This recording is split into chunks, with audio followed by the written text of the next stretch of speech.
have Venkatesh Balasubramanian, the MD and co-head of research, joining us from JM Financial Institution Securities. Hi Venkatesh, good to be speaking with you. It's been a while, but to begin with, what's your sense? What's better for the markets, a Kamala Harris win or a Trump win? I think it depends on the sector. You can't take any broad judgments on, one candidate is better for the markets. There are certain sectors where it would be better if Kamala Harris comes to power. And for certain sectors, it depends on, it would be better if Trump comes to power. Just to highlight a few such sectors, we personally believe that for somebody like for some subsectors like NBFCs, Democrat outcome would be better. Even when it comes to something like insurance companies in India, a Democrat outcome would be better. Because a Democrat outcome means status quo, it would lead to Fed rate cuts. And given the recent slowdown in India, you could also see potentially rate cuts by the RBI, and that would be beneficial for NBFCs. It would be beneficial for insurance companies.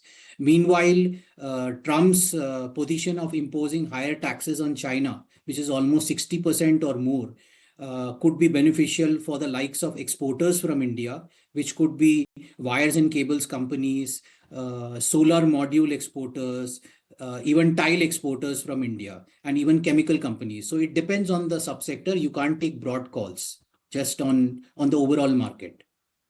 Now, if you can't take a broad-based call, you have to get sector-specific. But, rather than equity market, there's a lot of action when it comes to the bonds as well as currency market right now.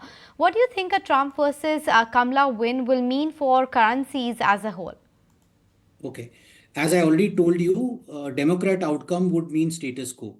While Trump coming in, his policies are more expansionary. He's talking about tax cuts in the US, bringing down corporate taxes from 21% all the way to 15%, especially for companies who would have local manufacturing in the US. Now, obviously, this is expansionary.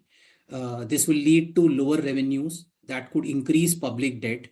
Now, this basically means that interest rates could be higher, and we are also talking about a stronger dollar.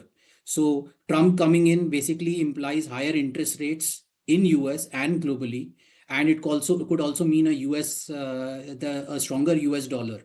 Last but not the least, if Trump does implement all these tariffs, there could be retaliatory tariffs from EU and from China, and globally that could slow down growth. So could have a multitude of impacts if Trump comes through as the president.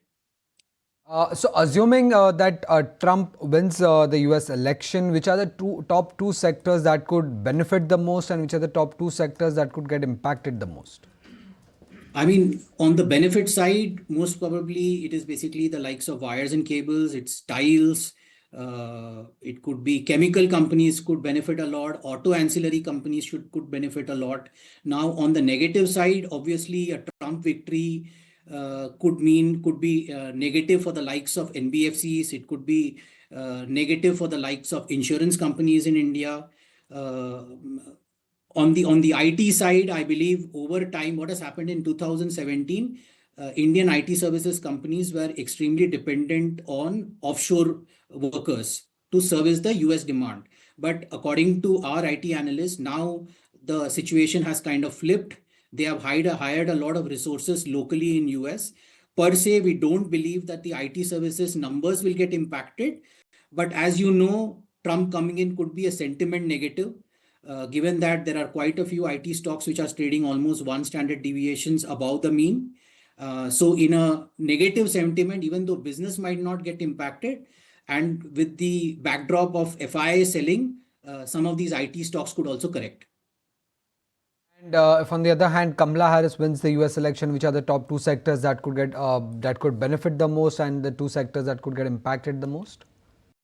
I mean, Kamala Harris coming through obviously has a positive impact for the likes of pharma, because her Medicare for all bill is very positive for pharma. So that means status quo. Pharma companies have been doing quite well, which is also reflective in the stock prices over the last year and a half.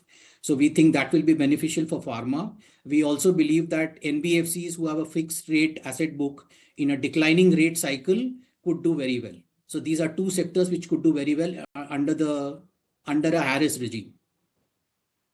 Fair enough. So, of course, you have to take a sector-specific view there, and a lot of implications of a Trump victory.